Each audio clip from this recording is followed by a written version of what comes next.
Assalamualaikum warahmatullahi wabarakatuh. Dalam sebuah hadis yang diriwayatkan Muslim, Rasulullah SAW bersabda bahwa sebaik-baik tabi'in atau pengikut adalah seorang laki-laki yang biasa dipanggil Uwais. Nama lengkapnya Uwais Al-Qarni. Dia seorang yatim dan hanya tinggal bersama ibunya yang sudah tua dan lumpuh di Yaman. Uwais dan ibunya masuk Islam setelah mendengar seruan Nabi Muhammad SAW dari Mekah. Kala itu di Yaman tinggallah seorang pemuda bernama Uwais Al-Qarni yang berpenyakit sopak, tubuhnya belang-belang.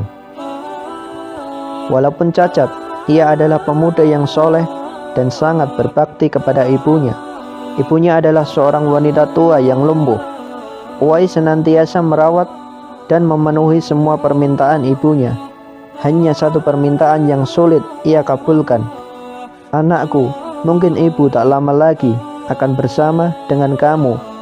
Ikhtiarkan agar ibu dapat mengerjakan haji," pinta ibunya. Uwais tercenung.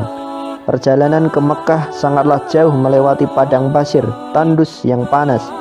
Orang-orang biasanya menggunakan unta dan membawa banyak perbekalan. Namun Uwais sangat miskin dan tak memiliki kendaraan. Uwais terus berpikir mencari jalan keluar. Kemudian dibelilah seekor anak lembu. Kira-kira untuk apa anak lembu itu? Ternyata Uwais membuatkan kandang di puncak bukit. Setiap pagi beliau bolak-balik menggendong anak lembu itu naik turun bukit. Tak pernah ada hari yang terlewatkan ia menggendong lembu naik turun bukit. Makin hari anak lembu itu makin besar dan makin besar tenaga yang diperlukan Uwais. Tetapi karena latihan setiap hari, anak lembu yang membesar itu tak terasa lagi. Setelah 8 bulan berlalu, sampailah musim haji, lembu Uwais telah mencapai 100 kg. Begitu juga dengan otot Uwais yang makin membesar. Ia menjadi kuat mengangkat barang. Tahulah sekarang orang-orang apa maksud Uwais menggendong lembu setiap hari. Ternyata ia latihan untuk menggendong ibunya. Uwais menggendong ibunya berjalan kaki dari Yaman ke Mekah. Alangkah besar cinta Uwais pada ibunya. Ia rela menempuh perjalanan jauh dan sulit demi memenuhi keinginan ibunya. Uwais berjalan tegap menggendong ibunya tawaf di Ka'bah. Ibunya terharu dan bercucuran air mata.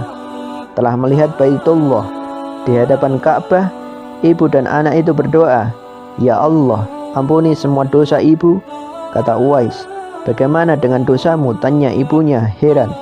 Uwais menjawab, "Dengan terampunnya dosa ibu, maka ibu akan masuk surga. Cukuplah ridho dari ibu yang akan membawa aku ke surga." Subhanallah, itulah keinginan Uwais yang tulus dan penuh cinta. Allah Subhanahu wa ta'ala pun memberikan karunia-Nya. Uwais seketika itu juga disembuhkan dari penyakit sopaknya. Hanya tertinggal bulatan putih di tengkuknya. Hikmah dari bulatan disisakan di tengkuknya itulah tanda untuk Umar bin Khattab dan Ali bin Abi Thalib, dua sahabat utama Rasulullah SAW, untuk mengenali Uwais. Beliau berdua sengaja mencari Uwais di sekitar Ka'bah karena Rasulullah SAW berpesan, "Di zaman kamu nanti akan lahir seorang manusia yang doanya sangat makbul. Kamu berdua pergilah cari dia. Dia akan datang dari arah Yaman. Dia dibesarkan di Yaman. Dia akan muncul di zaman kamu. Carilah dia. Kalau berjumpa dengan dia, minta tolong dia berdua untuk kamu berdua. Sesungguhnya Allah mengharamkan atas kamu durhaka pada ibu dan menolak kewajibannya, dan meminta yang bukan haknya, dan membunuh anak hidup-hidup. Dan Allah membenci padamu yang banyak bicara dan banyak bertanya, demikian pula memboroskan harta, menghamburkan kekayaan." Hadis riwayat Bukhari dan Muslim. Beberapa tahun kemudian Uwais Al-Qarni berpulang ke rahmatullah. Anehnya, pada saat itu dia akan dimandikan. Tiba-tiba sudah banyak orang yang berebutan untuk memandikannya. Dan ketika dibawa ke tempat pembaringan untuk dikafani, di sana pun sudah ada orang-orang yang menunggu untuk mengkafaninya. Demikian pula ketika orang pergi hendak menggali kuburannya, Di sana ternyata sudah ada orang-orang yang menggali kuburnya hingga selesai. Ketika usangan dibawa menuju ke perkuburan, luar biasa banyaknya orang yang berebutan untuk mengusungnya. Meninggalnya Uwais Al-Qarni telah menggemparkan masyarakat kota Yaman. Banyak terjadi hal-hal yang amat mengherankan. Demikian banyak orang yang tak dikenal berdatangan untuk mengurus jenazah dan pemakamannya.